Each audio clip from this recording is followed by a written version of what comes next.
Welcome to Ramana's Eduzone YouTube channel. ఇంకా ఈ ఛానల్ని సబ్స్క్రైబ్ చేయకపోతే దయచేసి సబ్స్క్రైబ్ చేసుకోగలరు.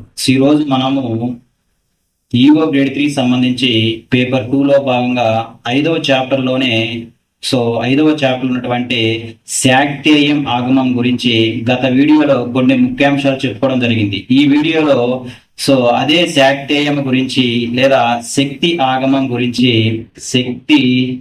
ఆగమం గురించి మరికొన్ని ముఖ్యమైనటువంటి అంశాలను చర్చించుకుందాం. అందులో భాగంగా మనం బాగా గుర్తుపెట్టుకున్నట్లయితే ఇక్కడ హిందూ సాంప్రదాయంలో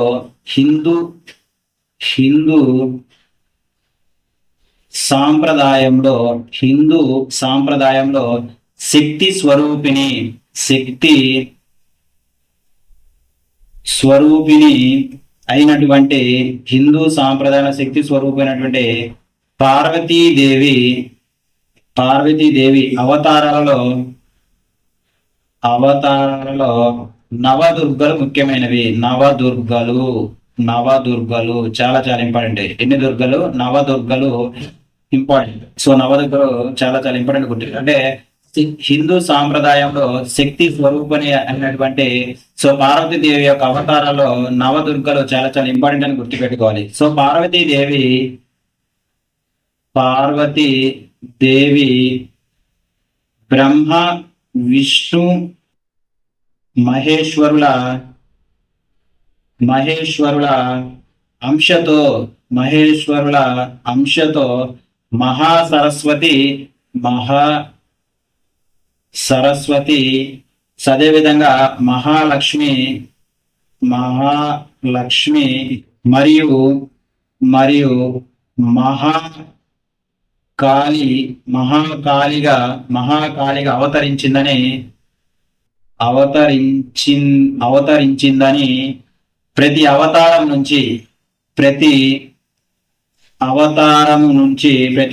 నుంచి మరో రెండు రూపాలు వెలువడి మొత్తం 9 స్వరూపిణులుగా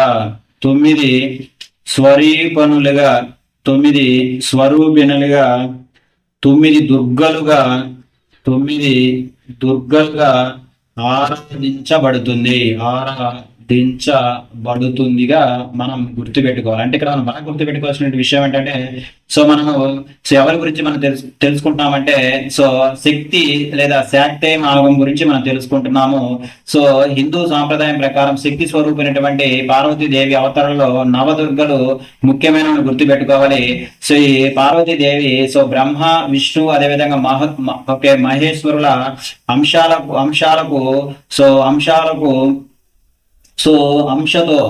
అంశతో మహాలక్ష్మి మహాసరస్వతి అదేవిధంగా మహాకాళిగా అవతరించి ప్రతి అవతారం నుంచి మరో 2 రూపాలు కలిపి మొత్తం ఎన్ని స్వరూపిణులుగా అదేవిధంగా ఎన్ని దుర్గలుగా ఆరాధించబడుతుందంటే 9 దుర్గలుగా ఆరాధించబడుతుందని మనం గుర్తుపెట్టుకోవాల్సిన అవసరం ఇక్కడ ఉంది. ఈ 9 దుర్గలను కానీ మనం గమనించినట్లయితే 9 నవదుర్గలను గమనించినట్లయితే నవదుర్గలు ఏంటై నవదుర్గలను గమనించినట్లయితే ఒకటి శైలపుత్రి రెండోసరికి ఒకటి శైలిపుత్రి, రెండోది వచ్చేసరికి బ్రహ్మచారిణి అదేవిధంగా మూడోసరికి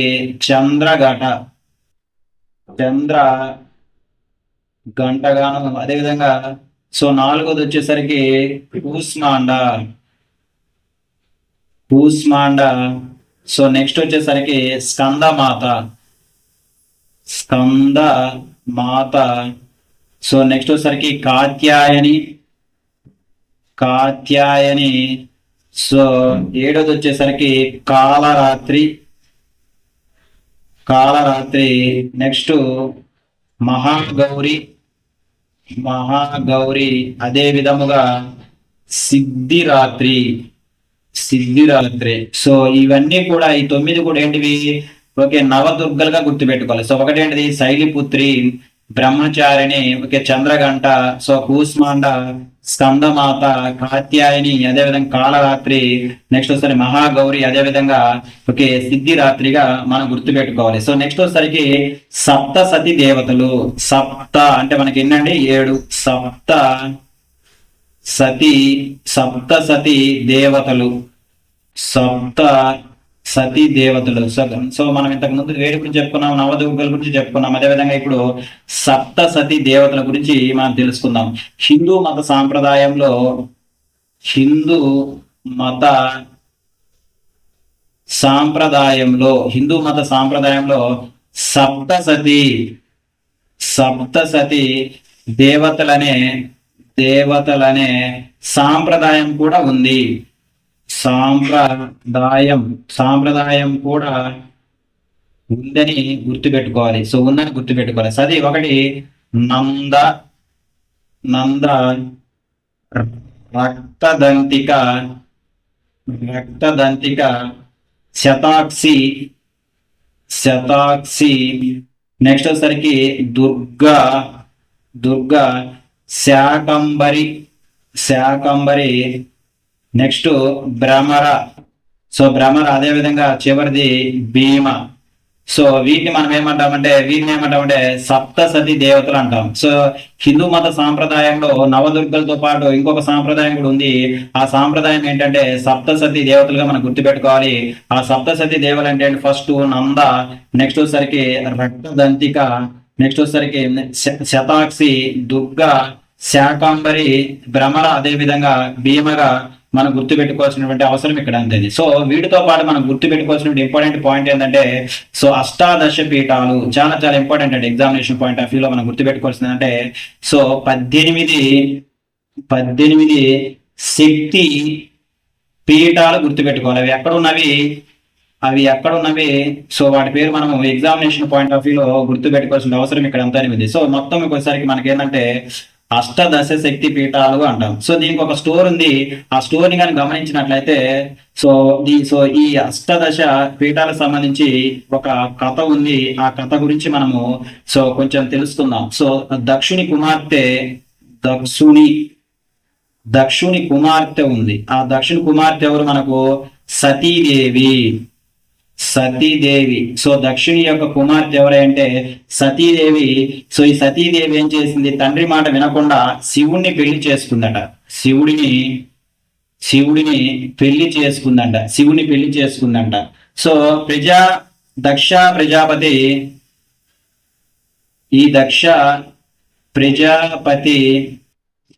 సో బృహస్పతి యాగం చేస్తుండట. బృహస్పతి యాగం చేసినప్పుడు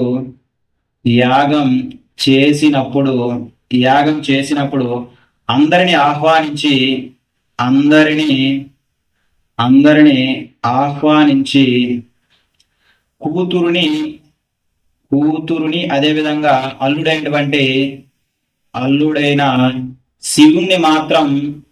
శివుడిని మాత్రం ఆహ్వానించలేదు. అంటే పిలవలేదు, ఆహ్వానించలేదు. అయినప్పటికీ పుట్టింటి వారు ప్రత్యేకంగా ఆహ్వానించాలని సో సతీదేవి శివుని మాట వినకుండా బృహస్పతి యాగానికి వెళ్ళింది. బృహస్పతి యాగానికి వెళ్ళింది. ఎవరు వెళ్ళింది? సతీదేవి. సో శివుడు చెప్పినప్పటికీ వినకుండా సో పుట్టింటి వారు పిలవాలన సో నేనే వెళ్తానని సతీదేవి శివుని మాట వినకుండా సో ఈ యాగానికి వెళ్ళింది. సో అక్కడ యాగానికి వెళ్ళినటువంటి సతీదేవిని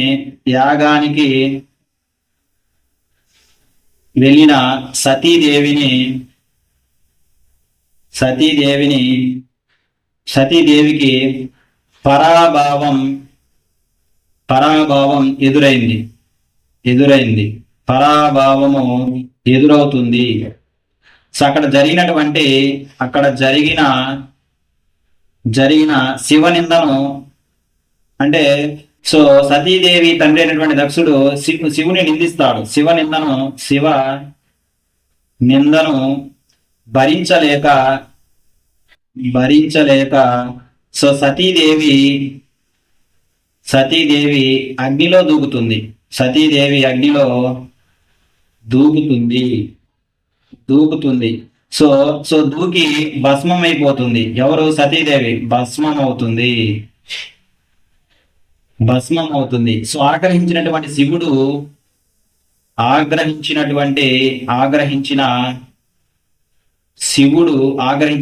శివుడు తన గణాలతో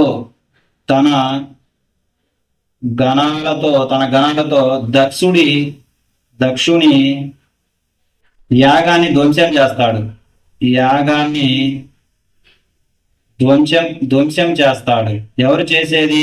శివుడు. సో ధ్వంసం చేస్తాడు. సో అదే విధంగా సో మనకి ఇక్కడ సో దక్షిణ యొక్క యాగాన్ని ధ్వంసం చేసేది ఎవడు? శివుడు. సో సతి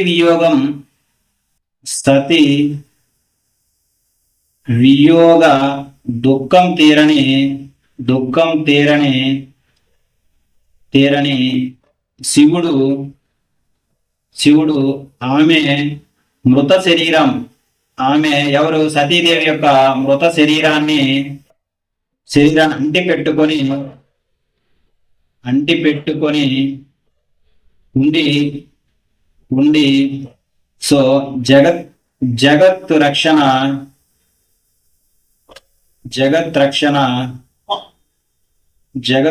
కార్యాన్ని మానివేస్తాడు. ఎవరు? శివుడు. సో ఆ బాధలో సో లోక కళ్యాణం గురించి మర్చిపోతాడు. సో దీనికి సకల దేవతలు ప్రార్థనలు విన్న మహావిష్ణువు తన చక్రంతో ఆ దేహాన్ని, ఎవరి దేహాన్ని? సతీదేవి యొక్క దేహాన్ని ఖండాలుగా చేసి శివుడిని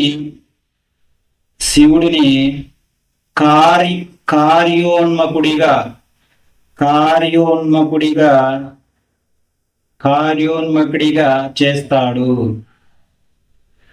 చేస్తాడని గుర్తుపెట్టుకోవాలి. సో అలా సతీదేవి శరీర భాగాలు పడినటువంటి స్థలాలన్నీ కూడా అష్టాదశ శక్తి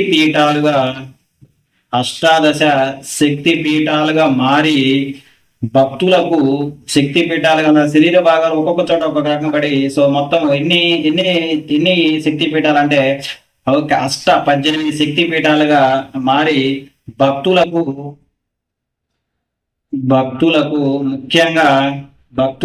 ముఖ్యంగా తంత్ర సాధనలకు సో ఆరాధ్య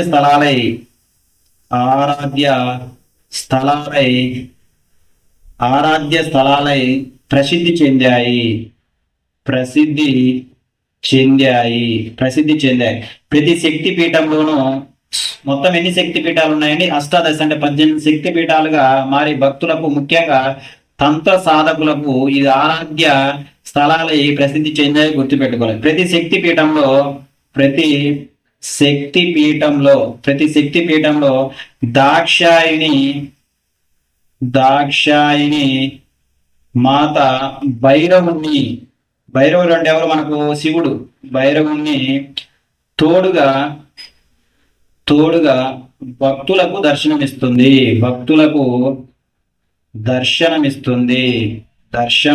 ఇస్తుందని గుర్తుపెట్టుకోవాలి. ఇవి మనకు సో ఈ అష్టాదశ పీఠాల ఏర్పాటుకు సంబంధించినటువంటి కథగా గుర్తుపెట్టుకోవాలి. ఇప్పుడు మనం ఎగ్జామినేషన్ పాయింట్ ఆఫ్ వ్యూలో ఏం గుర్తుపెట్టుకోవాలంటే సో ఇక్కడ ఆ అష్టాదశ పీఠాలు అంటే ఆ 18 శక్తి పీఠాలు సో ఎక్కడున్నాయి, ఏ పేరుతో పిలుస్తారు, అక్కడ పడినటువంటి శరీర భాగం ఏంటిదో మనకు తెలుసుకోవాలి. ఇది మనకు ఎగ్జామినేషన్ పాయింట్ ఆఫ్ చాలా చాలా చక్కగా ఉపయోగపడుతుంది. సో ఫస్ట్ ఏంటంటే అది అది ఏర్పడినటువంటి ప్రాంతము సో శక్తిపీఠం పేరు, అదేవిధంగా అక్కడ పడినటువంటి శరీర భాగంను గుర్తుపెట్టుకున్నట్లయితే చూద్దాం. మొదటిది ఏంటిది? శ్రీలంక. ఈ శ్రీలంకలో ఏమంటారు దాన్ని? శాంకార దేవి. సో అక్కడ పడినటువంటి శరీర భాగం ఏంటిదంటే గుండె. సో నెక్స్ట్ రెండోసారికి ఏంటంటే మనకు కంచి అక్కడ ఉంటుంది, తమిళనాడు. అక్కడ మనం ఏమంటామంటే కామాక్షి అంటాం. సో అక్కడ పడినటువంటి శరీర భాగం వచ్చేసరికి నాభి. సో నెక్స్ట్ మూడోది కానీ గమనించినట్లయితే ప్రద్యుమ్నాపురం. ఇది ఎక్కడ ఉంది? మనకు పశ్చిమ బెంగాల్ ఉంది. శృంగాల దేవి అక్కడ పడినటువంటి సో మనకు శరీర భాగం వచ్చేసరికి ఏంటంటే కడుపులో భాగం. సో నెక్స్ట్ వచ్చేసరికి ఏంటిది ఇక్కడ? క్రౌంచ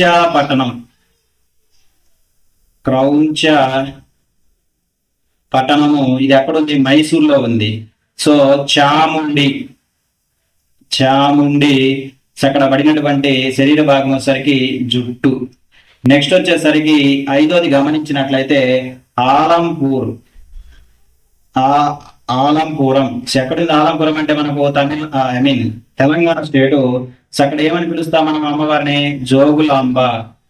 సో అక్కడ పడినటువంటి శరీర భాగం వచ్చేసరికి దంతాలుగా మనం గుర్తు పెట్టుకోవాలి, దంతాలు. సో ఆలంపుర, జోగులాంబ, దంతాలు. సో నెక్స్ట్ కానీ గమనించినట్లయితే నెక్స్ట్ శ్రీశైలంలో సో మనం ఏమంటాం? శ్రీశైలంలో భ్రమరాంబిక. సో ఇక్కడ పడినటువంటి శరీర భాగం వచ్చేసరికి మెడ. సో నెక్స్ట్ వచ్చేసరికి ఏడోది గమనించినట్లయితే సో కొల్హాపూరు. సో కొల్హాపూర్ అంటే సో మనం ఏమని పిలుస్తాము అక్కడ? మహాలక్ష్మి. సో మహాలక్ష్మి అక్కడ పడినటువంటి శరీర భాగం వచ్చేసరికి కన్ను. సో అదేవిధంగా ఎనిమిదవది కానీ గమనించినట్లయితే సో మాహుర్యము. సో ఈ మాహుర్యం ఎక్కడుంది? మహారాష్ట్రలో ఉంది. సో మాహుర్యాన్ని ఎక్కడ ఆ అమ్మవారిని ఏమని పిలుస్తారంటే ఏకవీరాదేవి. అక్కడ పడినటువంటి శరీర భాగం వచ్చేసరికి మనకు ఎడమ చెయ్యి, లెఫ్ట్ హ్యాండ్, ఎడమ చెయ్యిగా గుర్తుపెట్టుకోవాలి. సో నెక్స్ట్ తొమ్మిదోసరికి మనకు ఉజ్జయిని. సో ఉజ్జయిని ఎక్కడ ఉంది? మనకు మధ్యప్రదేశ్ లో ఉంటుంది. ఇక్కడ ఒకసారి మనం ఏమంటామంటే మహాకాళి. ఇక్కడ అమ్మవారి యొక్క శరీర భాగం, పడిన శరీర భాగం అంటే తలగా మనం గుర్తుపెట్టుకోవాలి. సో నెక్స్ట్ వచ్చేసరికి పీఠిక. సో పీఠిక ఇదే మనం పిఠాపురం అంటాం. సో పిఠాపురము. ఇక్కడ ఉన్నటువంటి అమ్మవారి పేరేం పేరు? పురుహుతికాదేవి. ఓకే, పురుహుతికాదేవి.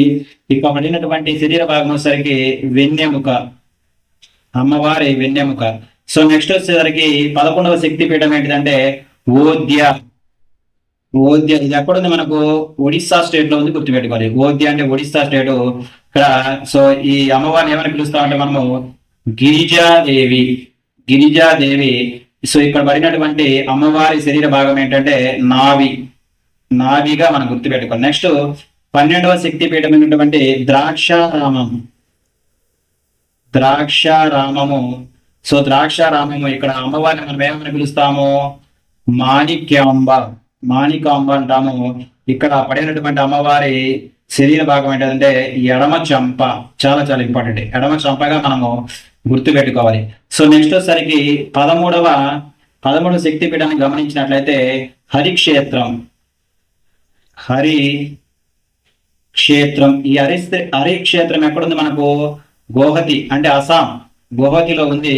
ఇక్కడ కామరూపాదేవి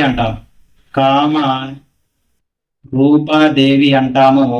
ఇక్కడ పడినటువంటి అమ్మవారి శరీర భాగం ఏంటంటే గర్భం. సో నెక్స్ట్ వచ్చేసరికి 14వ శక్తిపీఠాన్ని గమనించినట్లయితే ప్రయాగ. సో ప్రయాగ అంటే మనకి ఏంటిది, అలహాబాద్. సో అలహాబాదు ప్రయాగ. ఇక్కడ అమ్మవారిని ఏమని పిలుస్తారంటే మాధవేశ్వరి దేవి.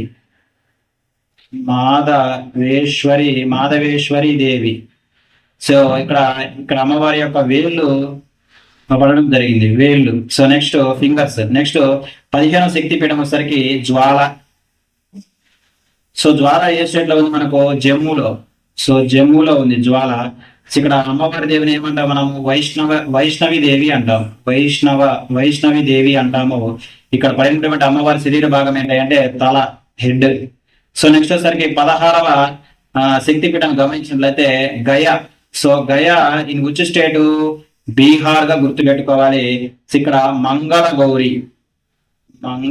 గౌరి అని పేరుతో అమ్మవారిని పిలుస్తాం. ఇక్కడ పడినటువంటి శరీర భాగం ఏంటంటే రొమ్ముగా మనం గుర్తుపెట్టుకోవాలి. సో నెక్స్ట్ 17వ సో పీఠాన్ని గమనించినట్లయితే వారణాసి. సో వారణాసి ఎక్కడ ఇది మనకు, సో యూపీ, ఉత్తరప్రదేశ్ లో. ఇక్కడ అమ్మవారిని ఏమని పిలుస్తారంటే విశాలాక్షి దేవి యొక్క పడినటువంటి అమ్మవారి యొక్క శరీర భాగం ఏంటంటే ముక్కు. సో ముక్కుగా గుర్తుపెట్టుకో. నెక్స్ట్ 18 వచ్చేసరికి మనకు కాశ్మీరు. 18 వచ్చేసరికి కాశ్మీర్లో ఉన్నటువంటి సరస్వతీ దేవి ఇక్కడ పడినటువంటి శరీర భాగం వచ్చేసరికి కుడి చేయి. సో ఇది మనకు 18 పీఠాలకు సంబంధించినవి ఎక్కడున్నాయి, అక్కడ అమ్మవారిని ఏమని పిలుస్తాము, అదేవిధంగా అక్కడ పడినటువంటి అమ్మవారి శరీర భాగం ఏంటో మనము చక్కగా చెప్పుకోవడం జరిగింది. సో నెక్స్ట్ కానీ గమనించినట్లయితే ఆది శంకరాచార్యులు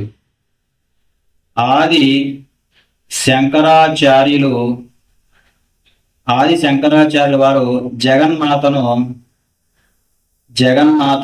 స్తుతించినటువంటి అపూర్వ గ్రంథం. చాలా ఇంపార్టెంట్ అండి, చాలా ఇంపార్టెంట్ ఎగ్జామినేషన్ పాయింట్ ఆఫ్ వ్యూలో.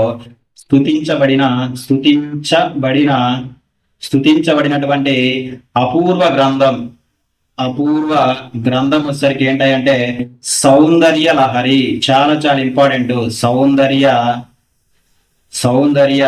లహరి. దట్ మీన్స్ సౌందర్య లహరిలో సో ఆది శంకరాచార్యులు సో జగన్మాతను స్తుతించాడని గుర్తుపెట్టుకోవాలి.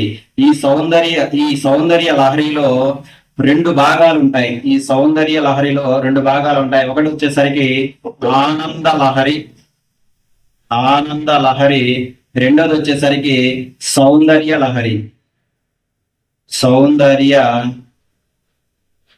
లహరిగా గుర్తుపెట్టుకోవాలి. సో ఇది ఆ సౌందర్య లహరి అనేది ఒక స్తోత్రము, అదేవిధంగా మంత్రము, కావ్యముగా మనం గుర్తుపెట్టుకోవాలి. ఇది మనకు ఇక్కడ శాక్తేయం ఆగమం సంబంధించి మనం గుర్తుపెట్టుకోవాల్సినటువంటి మరికొన్ని ముఖ్యాంశాలు. సో ఈ వీడియోతో మనకు సో ఈవో గ్రేడ్ 3కి సంబంధించి పేపర్ 2లో భాగంగా 5వ చాప్టర్ అయినటువంటి దేవాలయ ఆగమాల గురించి మనము పూర్తిగా చెప్పుకోవడం జరిగింది. నెక్స్ట్ వీడియోలో సో ఈవో గ్రేడ్ 3కి సంబంధించి పేపర్ 2లో భాగంగా మరొక చాప్టర్ గురించి చర్చించుకుందాము. ధన్యవాదాలు.